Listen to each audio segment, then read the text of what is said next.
Out as an April Fool's Day joke called the Pokemon Challenge, and it encouraged players to travel around the world in search of new Pokemon to complete their Pokédex. However, Pokemon Go is no joke, and it's a fully fledged application that's pretty decent. How this game works is pretty simple and requires a bit of exercise as well. In fact, the game revolves around your ability to travel and move. When you boot up the game, you can choose to customize your own avatar with some preset clothing and hat colors. After that, this new professor introduces you to 3 starting Pokemon to choose from. Naturally, I chose Charmander because he is inarguably the best, and set off to accomplish my goal of hunting down every Pokemon I came across. Like I said, this game makes it so you have to travel around your location in search of Pokemon that are planted nearby. Usually, the Pokemon you find are influenced by their particular location.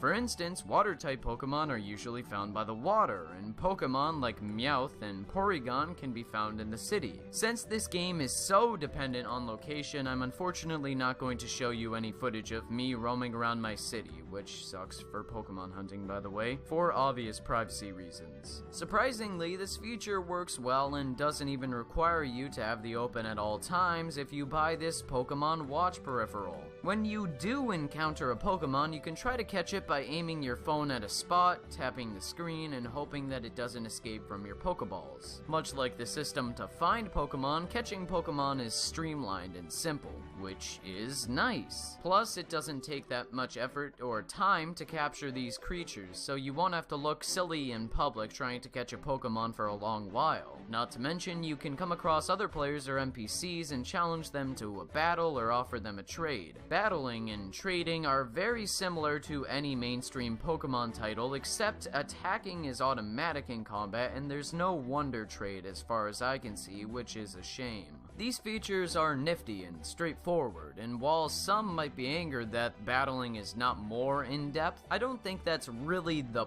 point of Pokemon Go in the first place. The gameplay of Pokemon Go encourages the player to move and discover more Pokemon as they travel. It's not something I see myself putting a lot of hours into or playing a whole lot. You can guarantee if I'm traveling, walking in the city, or just bored, I'll be playing Pokemon Go. With its decent visual presentation and music, this app is fairly well made, and I think it's worth some of your time. After all, it is free, so I can't really recommend a price dropper sale, now can I?